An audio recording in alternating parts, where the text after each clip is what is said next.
আসসালামু আলাইকুম। আজ আপনাদের সাথে শেয়ার করব কোনো রকম ফুড কালার ছাড়া পারফেক্ট কালার রেখে মসুর ডালের পেঁয়াজু তৈরির সহজ রেসিপি। আশা করি রেসিপিটা আপনাদের অনেক বেশি কাজে আসবে। তো বন্ধুরা, না টেনে এই সম্পূর্ণ ভিডিও জুড়ে সাথে থাকার অনুরোধ রইল। চলুন মূল প্রস্তুত প্রণালীতে যাওয়া যাক। পেঁয়াজু তৈরি করার জন্য এখানে 250 গ্রাম বড় দানার মসুর ডাল নিয়েছি, দেখেই বুঝতে পারছেন। এখন এই ডালগুলোকে খুব ভালোভাবে পানিতে ধুয়ে ভিজিয়ে রাখতে হবে 5 থেকে 6 ঘন্টা। 6 ঘন্টা পর ফিরে এলাম। দেখুন ডালগুলো মাশাআল্লাহ ফুলে ডাবল হয়ে গিয়েছে, দেখেই বুঝতে পারছেন। এখন এই ডালগুলোকে আমি পাটায় বেটে নেব। চাইলে আপনারা ব্লেন্ডারে জারে তুলে ব্লেন্ড করে নিতে পারেন, তবে আমি পাটায় বাটব। পেঁয়াজুর জন্য ডাল আমি সাধারণত শিলপাটায় বেটে নিই। ডালগুলোকে আমি মিহি পেস্ট করি না, আধ ভাঙ্গা করি। ব্লেন্ডারে জারে তুলে যদি ব্লেন্ড করা হয় সেক্ষেত্রে আধ ভাঙ্গা রাখা যায় না, মিহি পেস্ট হয়ে যায়। সেজন্য আমি পাটায় বেটে নিই সবসময়। দেখুন ডালগুলো আমি আধ ভাঙ্গা করে বেটে নিচ্ছি, দেখেই বুঝতে পারছেন।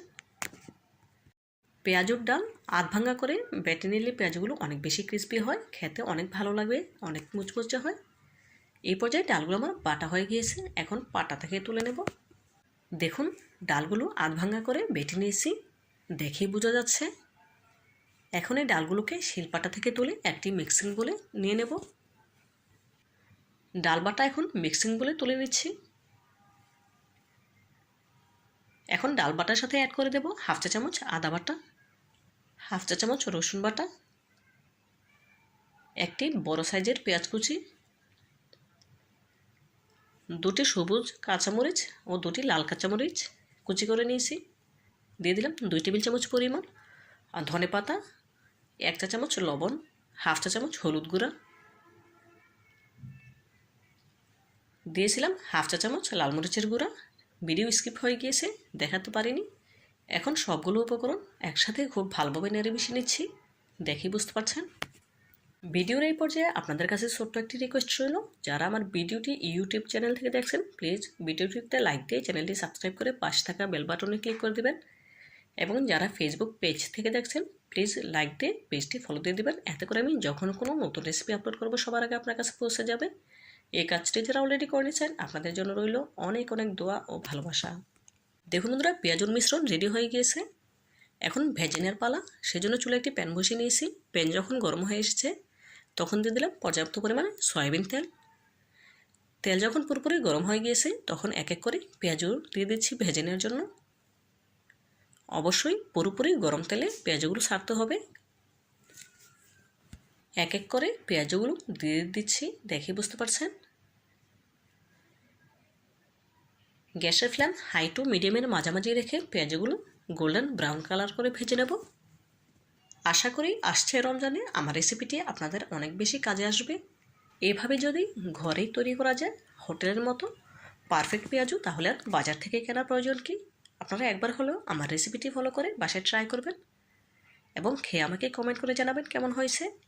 দেখুন বন্ধুরা, এই পর্যায়ে পেঁয়াজগুলো আমি উল্টে নিচ্ছি।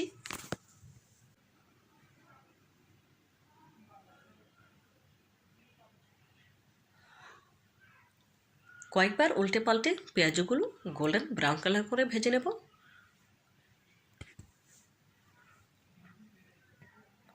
দেখুন আবারও পেঁয়াজগুলো উল্টে নিচ্ছি।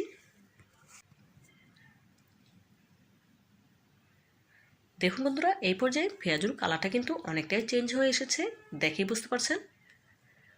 আবার উল্টে নিচ্ছি। এভাবে করে কয়েকবার উল্টে নিতে হবে।